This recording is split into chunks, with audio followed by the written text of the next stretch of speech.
Bonjour à tous, je vais vous présenter aujourd'hui l'utilisation d'XCtrack. Pour un vol, mon téléphone portable est branché à une batterie externe qui me permet d'obtenir une bien meilleure autonomie. Voilà, on fait le lancement d'XCtrack. XCtrack se démarre. Là, on a notre carte avec toutes les infos. Donc, ici, on va d'abord dans Préférences, en haut. On sélectionne le pilote, notre aile, donc la marque, le modèle, la vitesse à laquelle elle va bras haut, et notre finesse pour le but. La finesse pour le but, je rentre toujours 1 à 2 points en dessous. Ça nous aidera pour savoir notre point d'aboutissement. Donc je préfère rentrer une finesse en deçà, puisque les finesses sont toujours données assez hautes par rapport à la finesse réelle qu'on a en vol. Donc je reviens en arrière. Donc là je télécharge mes espaces aériens. Donc je choisis la France et j'active. Ensuite je prends les cartes, pareil je choisis le terrain. Donc je prendrai l'Europe. Dans l'Europe je sélectionnerai les zones qui m'intéressent et je télécharge. Une fois qu'ils sont téléchargés c'est bon. Ensuite l'affichage. Pour un affichage, pour économiser le maximum de batterie, le thème noir est le plus adapté. Il consomme moins d'énergie et est assez visible en vol. Le thème blanc consomme plus d'énergie et n'est pas visible avec, selon les lunettes de soleil et tout ça, on peut pas le voir quoi. Donc moi je sélectionne blanc parce que mes lunettes sont adaptées et j'arrive à lire ce qui est écrit. Donc plein écran, l'orientation moi je mets paysage. Après vous avez le choix, hein, dans le paysage dans le bon sens, inverse, c'est vous qui voyez. La fréquence de rafraîchissement je mets à 2 fois.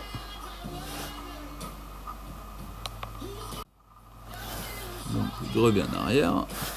Là maintenant la mise en page. Donc la mise en page, on a des pages qui sont créées comme ça. Donc là je sélectionne plus, je rajoute une page. Donc on choisit si on prend une aide thermique, une aide XC, compétition ou vide. Je vais vous montrer pour une page vide. Donc la page vide, hop, je la sélectionne.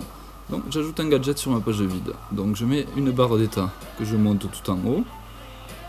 Donc là on la dézoome un peu, elle est trop grosse. On configure le gadget en haut à droite. Configurer gadget. Donc là j'affiche l'heure et je reviens en arrière.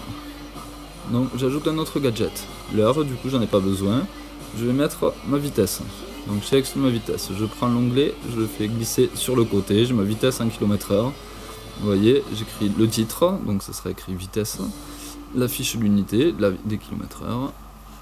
Et je fais transparence du fond à 100%. Donc j'ajoute un autre gadget. Donc là je vais mettre, je vais aller un peu trop vite, l'altitude GPS. Donc je mets l'altitude GPS, pareil, il est configurable, mais je laisse comme ça. Il m'indique le titre altitude GPS, la hauteur en mètres. Donc j'ajoute un nouveau gadget. Là je vais mettre par exemple ma vitesse verticale, mais la version texte du vario. Parce que j'ai la barre vario, c'est une barre verte qui monte comme sur votre variomètre, mais je préfère la version texte. Donc je mets ma version texte, je la fais glisser ici. J'ajoute un nouveau gadget. Donc là je vais mettre une finesse. Ma finesse de l'aile. Là je la configure. Je fais configurer gadget. Donc le titre et l'unité, ça je laisse. Le vario d'ascendance, durée d'intégration 2 secondes. Afficher la finesse sans le 1. Moi je préfère, comme ça j'écris 9 de finesse, 8 de finesse, au lieu d'avoir écrit 1.8 ou 1.9. Donc je reviens en arrière, j'ajoute un nouveau gadget. Donc là je vais mettre la durée du vol. J'aime bien savoir combien de temps ça fait que je suis en l'air. Tac. Et pareil, hop, on l'installe ici, on laisse la durée du vol. Donc ajouter gadget maintenant. Je vais ajouter un assistant thermique dessus. Ici, il est dans la colonne R. Assistant thermique. Tac. Et je fais glisser et je mets à la taille que je veux. Tous les gadgets sont configurables, on peut les mettre à la taille qu'on le souhaite. Donc là, je configure le gadget. Alors, j'affiche échelle de carte 120 mètres, c'est quand même pas mal. Je laisse afficher l'échelle, au moins je sais à peu près où j'en suis. La longueur du tracé 5 minutes. Je mets un cercle au thermique le plus proche. Là, je laisse en classique. Comment inclure les vents avec calcul, afficher la navigation. Alors, montrer les thermiques détectés, ne pas montrer écrit. Donc je vais en sélectionner, montrer les 3 derniers thermiques. j'affiche la position du soleil pour savoir où elle est, et j'augmente l'épaisseur des lignes à 2, comme ça c'est bien visible pendant le vol. Donc voilà, ça vous fera un petit rond comme on voit ici, ça sera le noyau du thermique avec sa vitesse qui est inscrite au centre du cercle, et le trait se déplacera, ça sera le thermique, on pourra le suivre comme ça sur cette petite carte là. Ajouter gadget, donc là je voudrais une carte, donc la carte ça sera ici, carte XC, donc là je prends ma carte XC, pareil je la déplace, et bien elle ne veut pas se déplacer, voilà, je l'agrandis, voilà, je configure ma carte, configuration, affiche la direction du nord, hein. Échelle de carte automatique, je vais trop vite, ah, je vais trop vite. Donc afficher les pilotes proches s'il y en a et qu'on est connecté tous ensemble. Montrer les balises, ça peut être utile, selon si vous avez internet ou pas aussi, hein. Moi c'est sur smartphone donc j'ai internet. Je marque les 3 derniers thermiques détectés sur mon parcours. J'affiche la position du soleil. La finesse du planeur, donc je vous disais tout à l'heure, je mets une finesse un point en dessous, je me voile qui va à 11, je mets 9, moi je suis tranquille. Épaisseur des lignes 2 fois. Voilà, hop. Afficher les espaces aériens, tout ça c'est bon. Afficher la route, montrer. Donc voilà, nous avons tout, on revient en arrière. Là, vous voyez ma carte, ici elle est zoomée à 120 mètres. Donc elle est très courte, je vais faire, je glisse, je clique dessus, chacun, dès que je clique dessus, je peux le configurer, l'amener en avant-plan, en arrière-plan, c'est à nous de voir. Donc là, je fais configurer gadget, configuration de la carte, l'échelle, moi je la trouve trop petite, donc je mets en automatique, je l'enlève, et je mets 6 km. Hop, et je reviens en arrière.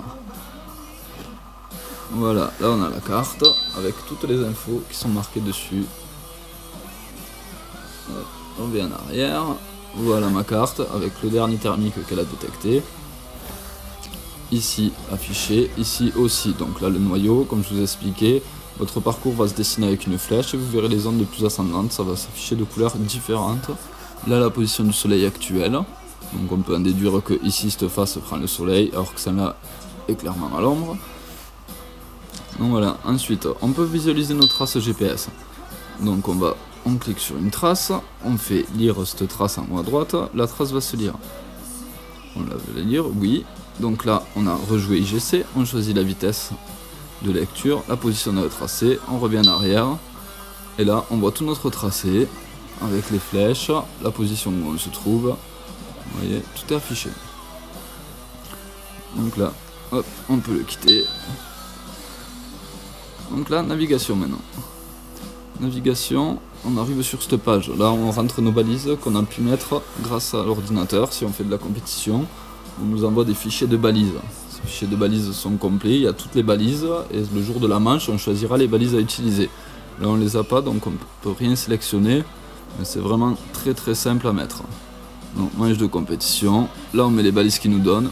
Si jamais, le jour de la manche, les organisateurs font parfois des QR codes. Le premier qui tape la manche peut donner la manche par QR code aux autres. Donc là, vous cliquez les 3 petits points en haut à droite et vous scannez la manche depuis le QR code. Ça vous sortira l'appareil photo. Vous cliquez dessus, la manche est directement importée et terminée, prêt à être utilisée. Donc voilà, si vous avez des questions sur l'utilisation d'Xtrack, des oublis, des choses que j'ai oublié de vous expliquer, n'hésitez pas à le dire dans les commentaires. Et j'essaierai de refaire une autre vidéo pour vous expliquer un peu plus en détail. Donc voilà, si vous avez aimé, vous pouvez vous abonner. N'hésitez pas à aller voir le site toutleparapente.fr pour trouver toutes les informations utiles à votre pratique du parapente. Bonne journée à tous et bon vol!